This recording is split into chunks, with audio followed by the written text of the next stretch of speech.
네, 안녕하세요. 네, 우리 주일학교가 우리 한두 주 전부터 우리 학생들과 함께 하고 있는데요. 분위기가 더 좋은 것 같아요. 그죠? 네. 우리가 기쁜 마음으로 하나님 말씀 같이 이렇게 보고자 하는데요. 보기 전에 방금 우리가 두 개의 찬양을 불렀습니다. 제가 이유가 있어가지고 이렇게 부르게 되었는데, 첫 번째 불렀던 게 주음성 외에는 더 기쁨 없도다. 우리가 이 부분을 기억하시기 바랍니다. 더 큰 기쁨이 주님 말고는 없다는 거. 예. 왜냐면 오늘 말씀이 시편 23편을 하기 때문입니다. 그 두 번째 불렀던 찬송이 주와 같이 길 가는 거. 그러니까 주님이 걸어가신 것처럼 우리 또한 걷고, 방금 불렀던 4절 가사도 에녹이 걸어서 천국에 이른 것처럼 우리 또한 걷다 보면 천국에 이를 거를 우리가 소망으로서 같이 함께 찬양하였었습니다. 기억하시고 오늘 말씀 들으시기 바랍니다. 네, 상세한 묘사에 대해서, 그러니까 상세한 설명, 이것에 대해서 우리가 함께 배우고 있습니다. 지난 2주 정도 어떠셨나요? 내용이 전 개인적으로 첫째 주는 너무 힘들어가지고 뭔가 여러 가지 열심히 뭔가 하다 보니까 힘이 들었는데 내 힘이 빠진 다음에 주님께 의탁하는 마음이 되었습니다.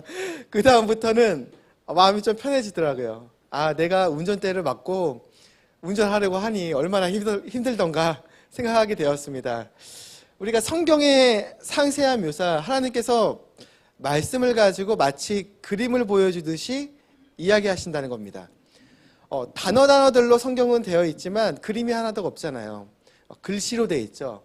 근데 글을 통해서 거기서 말하고자 하는 이미지들이 뭔가 우리에게 풍성한 설명을 우리에게 하고 계시다는 것을 우리가 계속 배우고 있습니다. 세 번째, 오늘은요, 우리가 잘 알고 사랑하는 시편 말씀이죠. 우리 시편 23편을 한번 배워보도록 하겠습니다.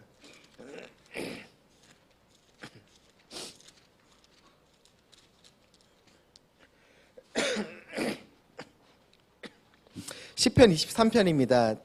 제가 대신 읽어드리겠습니다. 우리 눈으로 각자들 성경 보시면서 함께 따라가시면 좋으실 것 같습니다. 시편 23편 다윗의 시. 주는 나의 목자시니 내게 부족함이 없으리로다. 그분께서 나를 푸른 풀밭에 누이시며 잔잔한 물가로 인도하시고 내 혼을 회복시키시며 자신의 이름을 위하여 의의 길로 나를 인도하시는도다. 내가 사망의 그늘진 골짜기를 다닐지라도 참으로 해를 두려워하지 아니하리니 주께서 나와 함께 하시며 주의 막대기와 지팡이가 나를 위로하시나이다. 주께서 내 원수들의 얼굴 앞에서 내 앞에 상을 차리시고 기름을 내 머리에 부으시니 내 잔이 넘치나이다. 내 평생의 선하심과 긍휼이 정녕 나를 따르리니 내가 주의 집에 영원히 거하리로다. 아멘. 우리가 잘 아는 시편 말씀입니다. 우리 뒤에 그 종이가 있으니까 없으신 분들은 오늘 하시는 내용을 이렇게 종이를 보시면서 내용은 안 썼습니다. 여러분께서 손으로 직접 쓰시기를 바라서 제가 이렇게 하진 않았습니다. 근데 거기에 보니까 뭔가 하나 그림이 하나 떡하니 있죠. 어떤 목동되는 사람이 양 한 마리를 안고 있는 그림이 하나 있습니다. 그런데 이 그림이 제가 출처가 네게부 사막, 그러니까 유다 쪽 아래죠. 그러니까 이스라엘인 거예요. 이스라엘 쪽 그쪽에서 누군가가 이처럼 사진을 찍었다고 합니다. 네게부 사막에 있는 풍경이에요. 우리가 잘 아는 상상 속에 있는 초지 같진 않죠. 풀들이 조금 있지만 아래쪽에는 거의 건조한 풀들이고 잡목이 뒤에 있고 그 너머에는 모래밭이죠. 그죠? 모래밭입니다. 사실 이스라엘의 풍경은 이런 풍경이고요. 특히 유다, 이 지은이가 다윗이지 않습니까? 이쪽 지역은 이와 같은 곳입니다. 먼저 우리가 말씀을 보니까 이것이 다윗이 지었다는 것에 집중할 필요가 있습니다. 다윗은 유다 지파에서 났고요. 베들레헴 출신이고 사는 곳이 조금만 내려가면 네게부 사막이라고 말하는 사막지대가 바로 그냥 형성됩니다. 광야라고 말하죠. 광야라는 곳입니다. 그러니까 우리가 상상 속에 있는 저 푸른 초원 위에 그림 같은 집이 있고 거기에다가 양떼를 쫙 풀어놓고 사는 그런 풍경이 아니에요. 근데 우리가 먼저 깨달아야 될 것이, 제가 이처럼 말씀드리는 이유는 양의 습성을 알아야지 우리가 이 양을 기르던 목자, 실질적인 목자였던 목동이었던 이 다윗이 말하는 바에 대해서 조금 더 이해할 수 있다는 것입니다. 한번 머릿속으로 이 내용들을 한번 상상해 보시면서 오늘 이야기를 들으시면 좋을 것 같습니다. 여기 보니까 다윗이 지으면서 자신이 어렸을 때는 계속 목동으로 자라왔어요. 그러니까 양에 대해서는 너무 잘 압니다. 목자의 삶 또한 잘 압니다. 근데 그가 말하기를 자기가 왕으로서 이스라엘의 목동과 같은 역할이죠. 이스라엘 백성들은 양이고 내가 목자의 역할이에요. 왕이니까요. 근데 반대로 나의 목자가 주님이시라고 얘기를 하는 거예요. 즉 모든 주님의 백성들의 목자장은 우리 주님이시라는 것을 그는 잘 알고 있었습니다. 내가 어떤 역할이든지 간에 내 머리 위에 나를 또한 보살펴 주시는 목자께서 계시다는 거 우리가 생각해 보게 됩니다. 근데 오늘 그려놨던 이 그림과 같이 사진과 같이 한번 보시면 이스라엘은 그 북쪽에는 물론 레바논 쪽에 가까울수록 우리 지난주에도 배워봤잖아요. 레바논 쪽에는 백향목, 엄청나게 큰 나무들과 우리가 잘 아는 아가서의 내용과 같이 아주 아름다운 꽃과 향기 나는 열매들과 이런 것들이 있지만 아래로 내려오면 마치 사막 지역, 광야라고 말하는 거친 들이 형성되어 있다는 것을 우리가 생각해 볼 수가 있습니다. 근데 양에 대해서 이야기를 드리면요, 양은 원래 그런 곳에 자라는 동물이에요. 우리가 잘 아는 뭐 영국 같은 경우처럼 양을 모직을 많이 하잖아요. 혹은 호주나 이런 데처럼 풀이 많은 곳에, 뉴질랜드처럼 이런 데 자란다고 생각하지만 실질적으로는 양이라는 동물은 조금 거칠고 언덕과 구릉이 형성되어 있는 그런 곳에 땡볕이 잘 내려쬐는 그런 곳에 사는 동물입니다. 제가 예전에 어떤 다큐멘터리를 하나 보았었습니다. 어떤 아주머니 되는 목동이신데요. 그 아주머니가 영국에서 지내시던 분이었어요. 근데 그분이 자신이 키우는 양들과 다르게 세상의 다른 곳에 모직하는 곳에 가보게 됐던 거예요. 그래서 그분이 갔던 데가 아프가니스탄, 막 그 탈레반이 있는데 그런 데 쪽 굉장히 큰 고원이죠. 우리가 잘 아는 그런 구릉이 있고 꼭 여기와 같이 잡목 이상의 나무들은 없어요. 잡목과 풀과 거친 땅들만 있는 곳이에요. 땡볕이 내리쬐는 곳. 근데 그곳에서 그분이 발견한 것이 두 가지가 있었는데요. 자기는 평생을 영국에서 습기가 많은 그런 곳에서, 풀이 많은 곳에서 양을 키웠는데 그곳과 다르게 아프가니스탄과 같이 그런 거친 데에서 자라는 양을 보면서 두 가지 차이점을 발견하시더라고요. 첫 번째가 양이 너무 튼튼하다. 예, 생각보다 양이 너무 튼튼하다는 거예요. 자기는 풀이 많고 습한 곳, 그러니까 풀이 얼마나 많겠어요. 거기서 풀어놓으니까 양이 좋을 것 같다고 생각하죠. 근데 생각보다 상대적으로 이렇게 거친 곳에 있는 양들이 더 튼튼하다는 걸 발견한 거예요. 두 번째가 고질적인 질환이 양에게 있다고 하는데요. 그거는 관절염이라고 합니다. 근데 그것이 습도랑 온도, 특히 햇볕과 좀 연관이 있다고 합니다. 근데 양이 낮은 곳에서 자라는 이런 습한 곳에서 자라는 게 아니라 높은 곳에서 거칠게 들에 있는 풀들을 뿌리를 캐먹는 그 양들은 살찔 뿐더러 고질적인 관절염이 없다는 거예요. 그래서 그걸 보고서 그분이 놀라시더라고요. 자기 양들은 병이 걸린 양들이 되게 많은데 이처럼 거칠고 들에 풀어놓은 양들이 너무나도 튼튼하다는 거였어요. 그거를 통해서 우리가 생각해 볼 수 있는 게 양이라는 것이요. 원래 양이 풀어져 있다는 것은, 그러니까 양은 좋은 곳에서 있는, 좋은 곳에 있다는 것이 우리가 생각처럼 넉넉하게 풀이 항상 있고 초지가 형성되어 있는, 말 그대로 우리가 잘 아는 그런 항상 푸르른 이런 뭐라 하죠? 잔디를 뜯어먹는 그런 양이라고 생각하는데, 양은 원래 좀 거칠고 건조하고 막 나무 뿌리 뜯어먹고 잡목 사이를 다니면서 다니는 양이 원래 더 건강한 양이에요. 그러니까 우리가 생각했을 때에도 주님 배운 다음에, 주님을 안 다음에 신앙생활하는 게 왜 이렇게 힘드냐 여기 계실 때가 있으시죠. 근데 그게 우리를 살리는 방법일 수 있습니다. 주님께서 항상 그잖아요. 항상 매번 기도응답을 주시면 아마 제가 있는 곳이 아마 지옥이 되어버릴 것입니다. 기도응답이 내가 부르는 대로 다 주님이 다 주신다면 내가 악한 데에 더 많이 사용할 것이니까요. 근데 주님께서 나로 인해서 나의 유익을 아시기 때문에 꺾어주신 걸로 인해 내가 반대로 주님의 그 크신 긍휼과 은혜를 발견하신 적이 얼마나 많습니까? 우리가 신앙생활을 할 때요. 정직하게 우리가 신앙생활하는 우리 마음속에 주님과의 일대일 관계 안에서 발견하는 것들이 이와 같은 것일 거예요. 주님이 나를 왜 광야로 보내실까? 우리를 살리시려고, 내 영이 살아있게 하시려고 이처럼 하신다는 거. 육적으로는 뭐 영국에 있는 양들과 같이 살이 비둥비둥 찔 수도 있고 풀을 많이 먹으니까요. 그리고 털도 많이 낼 수도 있어요. 근데 실질적인 건강함, 영혼이 깨어있어서 하나님 앞에서 주님께 부르짖고 주님께서 나의 응답을 하시며 주님과 동행하는 그와 같은 기쁨은 참된 건강함, 영이 살아있는 그런 건강함일 것입니다.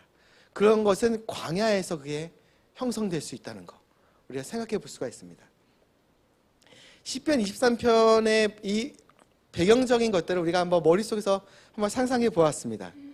그리고 양은요, 그러니까 사는 곳이 그와 같은 곳에 사는 동물이고요.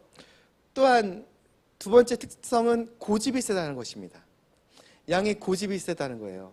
그리고 상당히 잘 싸우더라고요. 저 예전에 우리 아이들이랑 동물원에 갔습니다. 근데 동물원 중에 일부 부분은 이제 아이들이 이렇게 먹이도 이렇게 풀 같은 거 줄 수 있게끔 대인들이 있더라고요. 그래서 양들이 있어서 옆에 이렇게 풀들이 있어서 펄들을 주다가 마침 제가 예상을 하고 건빵을 가져온 게 몇 개가 있어가지고 건빵 그냥 밀가루덩이죠. 건빵을 몇 개를 줘봤어요.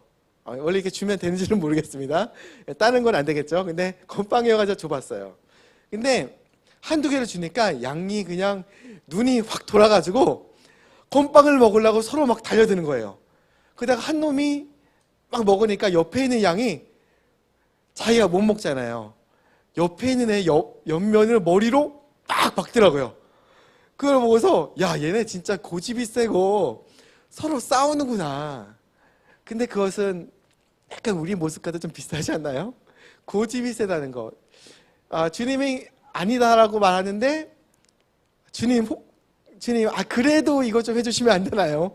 이렇게 우리가 참 기도할 때가 많은 것 같아요. 고집이 센 모습이 또 우리와 비슷합니다.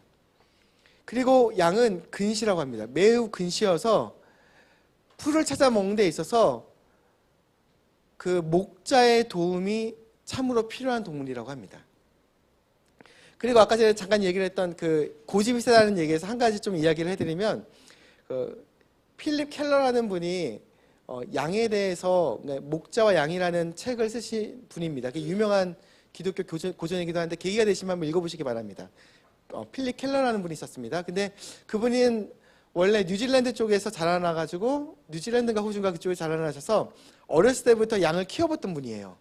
근데 목사님이기도 나중에는 하셨는데 양을 키우게 되는 계기가 돼 있어서 양을 키우니까 이게 너무 성경에서 말하는 우리의 모습이랑 너무 비슷하다고 이야기를 하시는 거였어요. 근데 고집이 세다는 거에 대해서 이야기를 하시면서 양이 고집이 얼마나 센지 양의 무리를 이렇게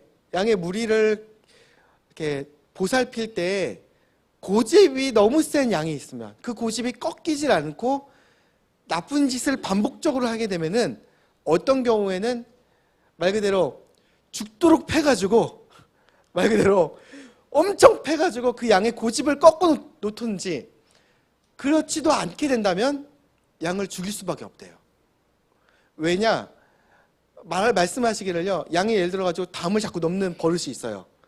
혹은 양을 밖에 있는 풀을 향해서 담을 넘어가지고 가게 되니까 개만 넘으면 되는데 옆에 있는 양들이 보고 따라하잖아요. 따라가는 거예요. 그래가지고 위험한 상황들이 생기고 뭐 독초를 먹는다든지 그런 것들이 생길 수 있는 거예요. 근데 그런 것은 한번 발현이 돼가지고 너무 고집이 세지면요 안 잡힌대요. 그걸로 인해서 전체 양무리가 위험해지기 때문에 그 목자로서 어쩔 수 없이 그 양을 칠 수도 있다고 얘기를 하시더라고요. 참 이게 이해가 되더라고요.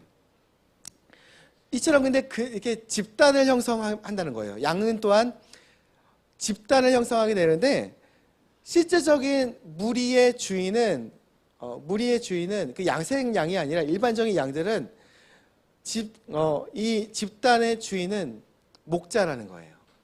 양끼리는 리더십이 어떤 때는 있어 보인다 하더라도 실질적인 리더십이 있는 동물은 아니래요.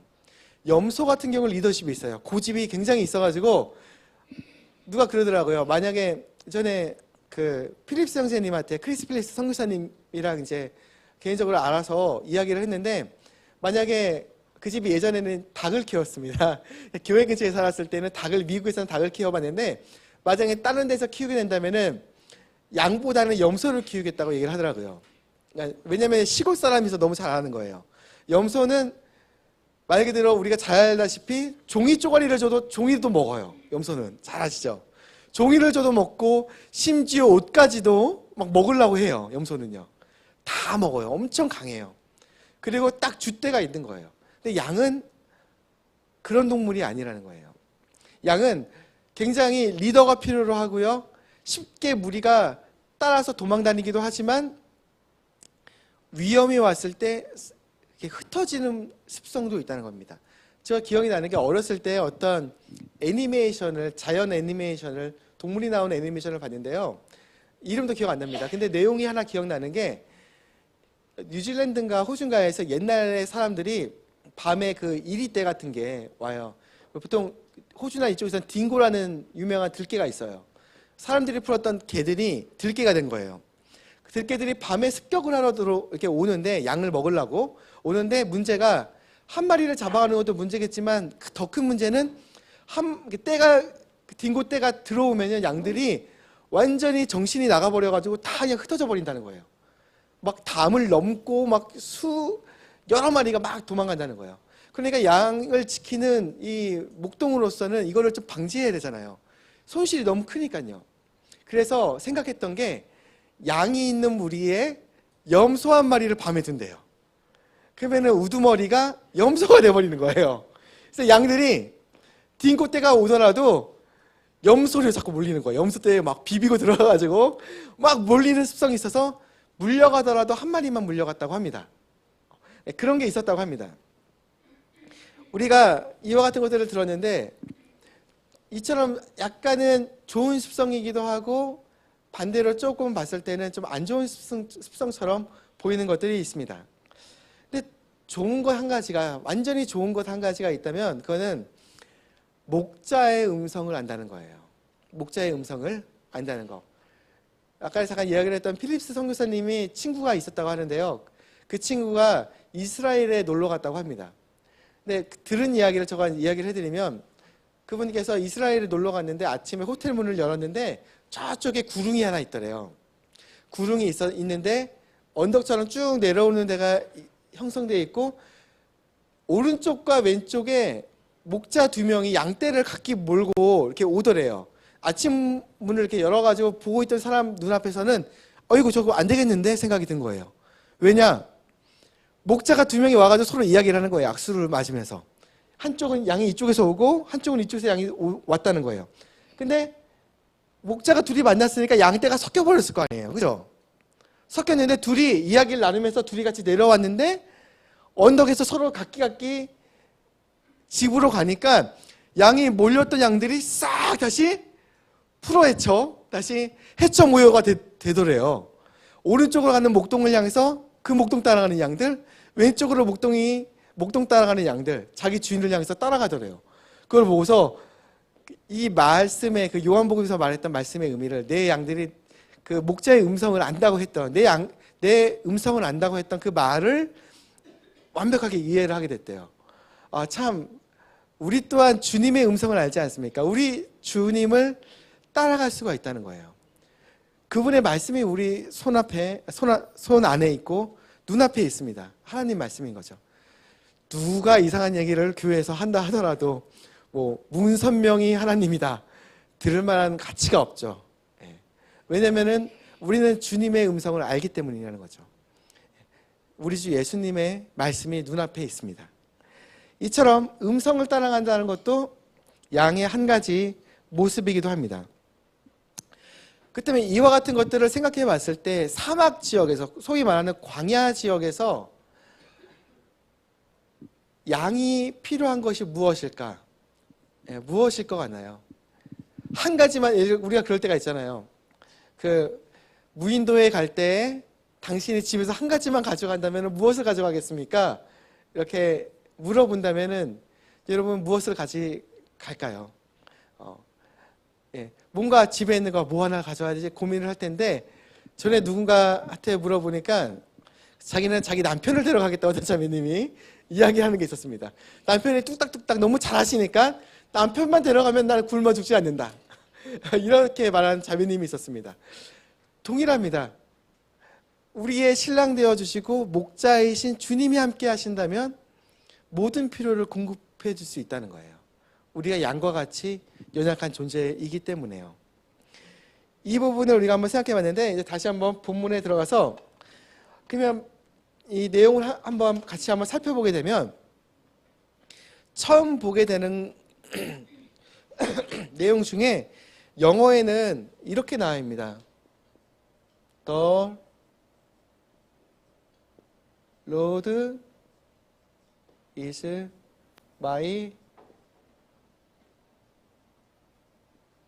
shepherd 이렇게 합니다. 그러니까 주님은 나의 목자 되신다라고 이렇게 말하고 있죠. 근데 우리가 중요한 게요, 요게 동사가 하나가 있는데, 동사가 is라는 동사가 있었습니다. 무엇이다라는 말입니다. 무엇이다. 그러니까 주님은 나의 목자 되신다, 무엇이시다라는 말입니다. 근데 거기를 보니까 약간 서 있나요? 기울어져 있나요? 기울어져 있습니다. 그러니까 이 기울어져 있다는 부분을 우리가 주목할 필요가 있습니다. 옆으로 기울어져 있다는 겁니다. 이탈릭체로 되어 있는데, 이거는 원래 히브리 말에서 이 두 단어가 연결이 그냥 그대로 붙어 있었고, 중간에 의미상으로는 영어로 설명할 때는 is, 우리말로도 무엇이시다라고 말은 해야 하겠지만, 유대인 상황에서는 두 단어가 붙어 있다는 거예요. is가 만약에 없다면 어떻게 되나요? The Lord my shepherd, 이름이 되어버립니다. 주님은 내 목자이시다라는 게 주님의 이름이신 거예요. 주님은 목자이시다. 그게 주님의 이름이십니다. 즉, 이 부분을 왜 하게 되느냐? 우리가 이제부터 시편 23편을 보게 되는데, 이 안에는 주님의 7가지 이름이 들어가 있습니다. 왜 이것이 중요하냐? 이름이라는 건 사실 내가 누구라는 걸 설명하고 있잖아요. 만약에 당신이 누굽니까? 라고 저걸 말한다면 저는 미영자매 남편이고 우리 아이들의 아빠이고 교회에서는 이렇게 가르치는 교사이고 전도사이고 무엇입니다라고 말합니다. 무엇이다라고 했을 때는 설명이 되는 부분이지만, 그 부분을 빼고서 교사, 아빠, 누군가의 아들, 이런 식으로 남편, 이와 같은 것을 붙였다면 이름이 된다는 거예요. 즉, 주님께서 자신을 두고 뭔가를 지금 설명하시는데, 그것이 자신의 속성으로서, 즉 자신의 이름으로서 우리에게 드러내어 보여주고 있다는 것입니다. 즉, 단어나 혹은 그 단어가 말하고 있는 설명들이 주님의 이름을 이제부터 말하고 있습니다. 한번 보시겠습니다. 처음에 발견하게 되는 것이 1절에서 주는 나의 목자라는 표현을 보게 됩니다. 그러니까 주는 목자이시다. 이것을 히브리어는 여호와 라라고 합니다. 라아, 여호와 라아라고 말합니다. 주님은 목자이시라는 거예요. 그게 그분의 타이틀 중에 한 가지입니다. 이 라라는 말은 보다라는 말이고, 이 말 입장에서는 돌보다, 두루 보시는, 양떼를 바라보시고 돌보시는 그 주님을 말합니다. 돌보시는 목자이신 주님. 그게 1절에서 나왔습니다. 그 다음에 두 번째는 그분께서 나를 푸른 풀밭에 누이시며 잔잔한 물가로 인도하시다라는 말이 나옵니다. 인도하신다. 그러니까 풀밭을 알고 계시고 그곳으로 공급까지 해주시는 분, 여호와 이레. 여호와 이레. 주는 공급하시는 분. 2절에서 여호와 이레, 우리 주님이시라는 것입니다. 공급하시고 인도하신다. 인도하셔서 공급하신다는 말이죠. 그리고 세 번째로 보게 되면 내 혼을 회복시키신다고 말씀합니다. 여호와 라파, 치료하시는 하나님.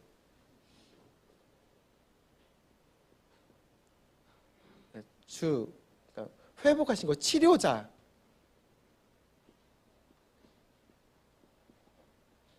여호와 라파, 치료하시는 하나님. 그 다음에는 이야기하시기를 자신의 이름을 위하여 의의 길로 나를 인도하시누다.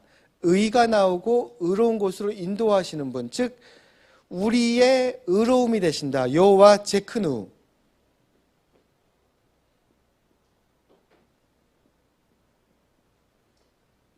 주, 우리의 의. 제크누가 나옵니다. 그 다음에는 말씀하시기를 내가 사망의 그늘진 골짜기를 다닐지라도 참으로 해를 두려워하지 아니하리니 주께서 나와 함께 하신다. 우리와 함께 하시는 하나님, 샴마, 그분의 임재를 말하는 거죠. 샴마. 내가 어느 곳에 있는데 그곳에 주님의 임재가 있는 거예요. 주님이 함께 하시는 거. 그곳에 계시다는 거. 어느 곳에 계시다. 주께서 계시다. 함께 하신다는 거죠. 함께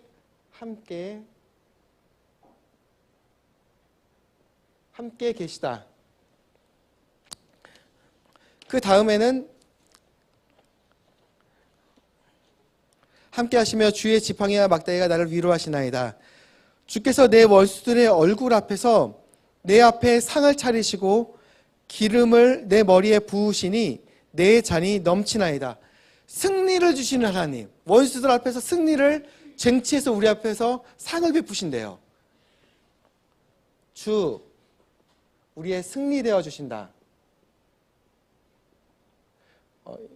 니시, 여호와 니시, 깃발, 승리의 깃발이 되어 주신다는 것이죠. 승리가 되어 주신 하나님. 그 다음에 6절, 내 평생의 선하심과 긍휼이 정녕 나를 따르리니 내가 주의 집에 영원히 거하리로다. 이건 마지막에 결론이 나는 거죠. 이렇게 쭉 선하심과 긍휼로서 마지막에 화평한 곳에 이르게 하신다는 거예요. 여호와 샬롬, 샬롬, 평화, 화평.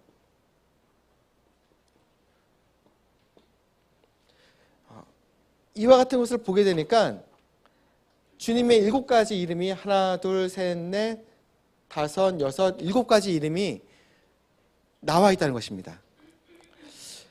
이걸로 보니까 여러분 감사하지 않나요? 주님께서 말 그대로 나는 어떤 사람이다, 그러니까 어떤 이시다라고 설명하실 뿐더러 그것이 자신의 이름으로서 설명하시는 거예요. 그러니까 이름이라는 것은 누군가의 어떤 존재를, 속성을 그대로 설명하잖아요.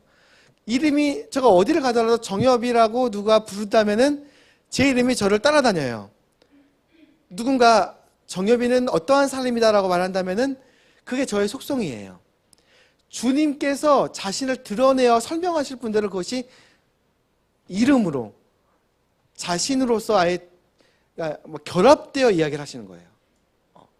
근데 7가지를 저는 이걸 보면서 좀 곰곰이 좀 생각을 해보게 됐어요. 이렇게 한번 보시면서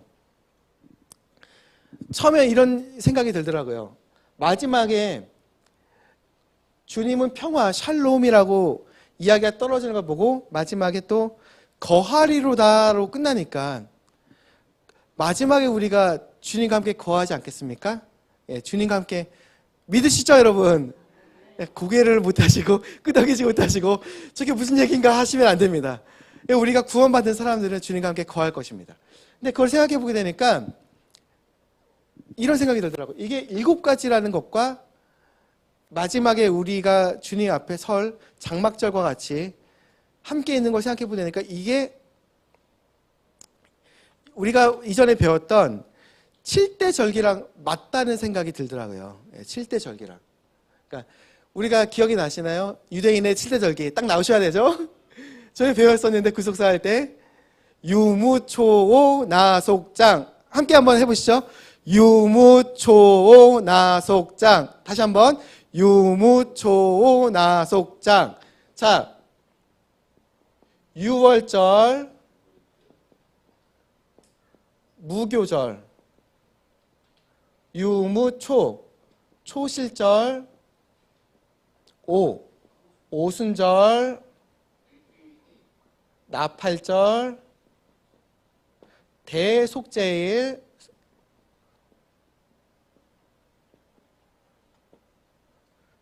죄송합니다. 장막절. 한번 이게 이렇게 비교가 되는지 한번 생각해 보십시오. 여호와 라 우리의 목자 되어 주신다고 하셨는데 목자이면서 이 양들의 죄를 위해서 스스로를 예수님께서 드러내요. 하나님의 어린 양이시면서 하나님의 목자, 그러니까 대언자로서 대언자가 아니죠. 뭐라고 갑자기 생각이 안 나네요. 제사장으로서 자신을 드렸습니다. 성경에서 이사야서 53장을 보니까 우리는 다 양 같아서 길을 잃고 각각 자기 길로 갔거늘 주께서는 우리 모두의 불법을 그에게 담당시키셨도다. 양들의 죄와 문제를 자신을 들여서 해결해 주신 주님으로 말합니다. 목자의 그 문제를 해결해 주신, 양의 문제를 해결해 주신 목자이신 분. 6월절이 말하는 그 양의 그 피를 문지방, 임방과 그 지방에 뿌려서, 문설주와 임방에 뿌려서 죄가 넘어갔잖아요. 이걸 말하는 게 6월절이었습니다. 그 의미와 같죠.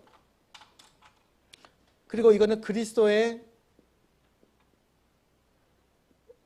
죽음을 또 하나님의 어린 양이신 그리스도의 죽음을 말합니다. 그 두 번째는 이레를 말했습니다. 무교절과 맞을까? 요한복음 6장 54절부터 56절까지 읽어드리면 누구든지 내 살을 먹고 내 피를 마시는 자에게는 영원한 생명이 있나니 마지막 날에 내가 그를 일으키리라. 내 살은 참으로 양식이요 내 피는 참으로 음료이니 내 살을 먹고 내 피를 마시는 자는 내 안에 거하고 나도 그 안에 거하느니라. 이거는 그리스도의 죽음이었다면 그 죽음으로 인해서 우리가 만찬이 보여주는 게 뭡니까? 먹잖아요, 우리가. 그 은혜를 우리가 살기 위해서는 먹지 않습니까? 먹은 그 에너지가 우리 몸에 더해져서 우리가 살고 있는 거예요. 우리가 그 피를 그리고 그 몸의 죽으심으로써 그 몸을 우리가 먹어서 우리가 살게 되었다는 것을 설명하여 보여주는 게 만찬이었습니다. 우리가 카톨릭처럼 그걸 먹어야지 이렇게 주님의 진짜 살이 되어가지고 된다 이게 여기는 게 아니라 그걸 먹어야 사는 게 아니라 이전에 주님이 죽어주셔서 그 은혜로 인해서 그 피로 그 몸으로 인해서 우리가 은혜를 받아 우리가 살게 되었다는 걸 설명하는 거예요. 믿음으로 그걸 우리가 하나 되었음을 말한다는 거였어요.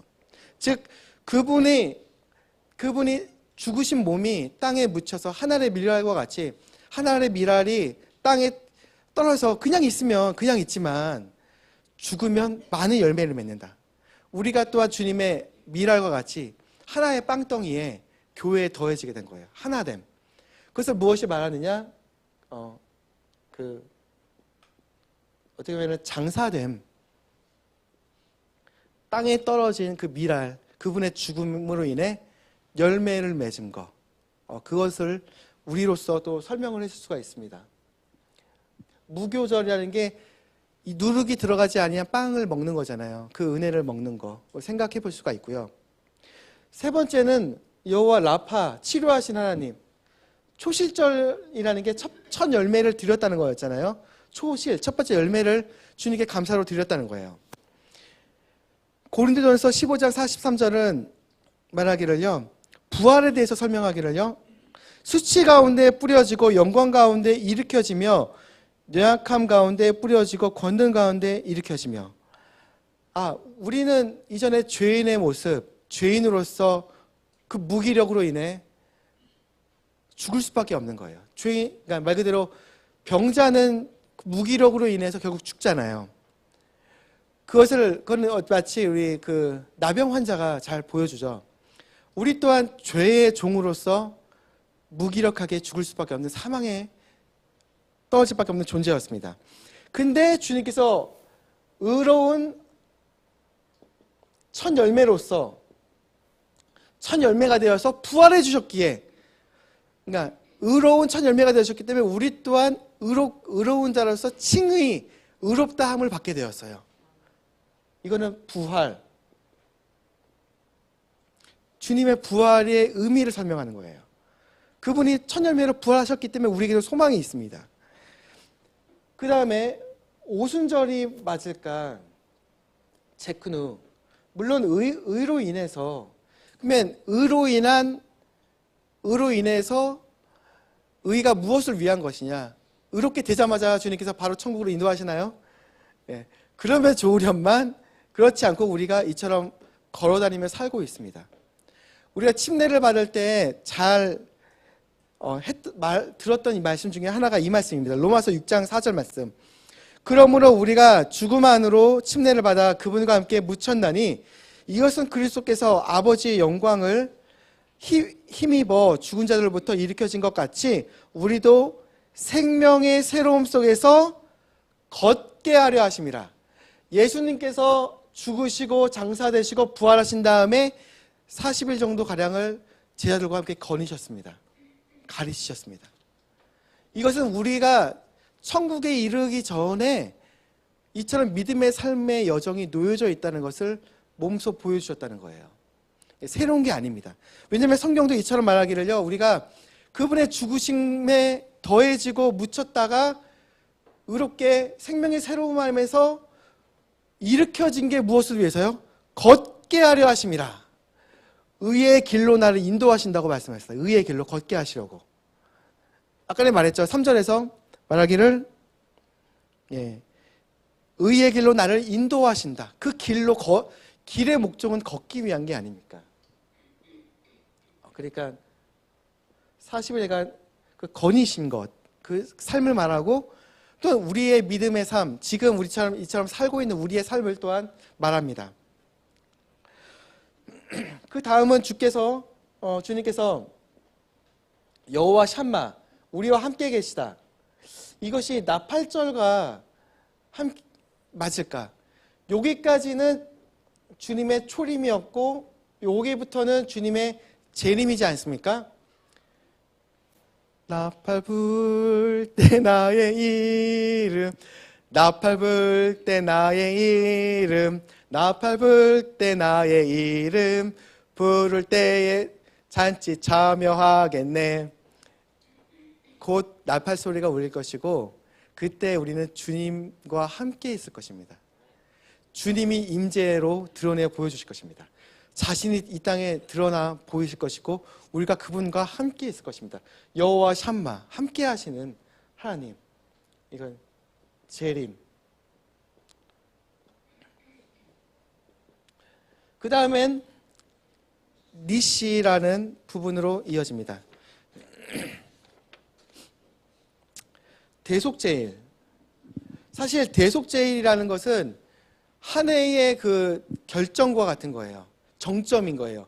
그 속죄의 정점인 거예요. 매번 사람들이 자신의 문제를 가지고 나아가 희생물을 드리지만 한 해의 그 죄에 대한 문제들에 대해서 대제사장이 지성소에 들어가서 하나님의 음성을 들은 다음에 백성과 말씀하시겠다 하신 말씀을 듣고 나서 백성 앞에서 그 한 해의 그 문제들에 대해서 주님의 화평을 선포하는 거예요. 주님께서 이처럼 말씀하셨다. 복을 선포하는 거예요. 대제사장이. 우리 또한 그럴 날이 있습니다. 영혼에 들어가기 전에 주님께서 정말 혼인 만찬이 있을 것이고 우리의 눈물을 닦아주시고 이제는 과거의 모든 눈물들을 닦아주실 날이 이처럼 다가오고 있습니다. 그분의 왕국은 분명 우리 아이들이 참 기대하고 있습니다. 사자들과 그 초식동물들이 같이 뛰어놀고 아이들이 뱅불에 손을 넣어도 물리지 않고 얼마나 재밌습니까, 여러분? 그런 화평한 날이, 승리의 날이, 그간의 모든 슬픔과 고통을 눈물을 씻길 날이, 승리의 날이 곧 다가오고 있습니다. 요한계시록 7장 17절을 보니 왕자의 한가운데 계시는 어린 양께서 그들을 먹이시고 생수의 샘들로 그들을 인도하시며 하나님께서 그들의 눈에서 모든 눈물을 닦아주시리라. 눈물을 닦아주실 그와 같은 영광스러운 날이 다가오고 있습니다. 마지막은 여호와 샬롬. 내 평생의 선하심과 긍휼이 정녕 나를 따르리니 내가 주의 집에 영원히 거하리로다. 주님의 집에 거한다. 장막에 거한다는 거잖아요. 거한다.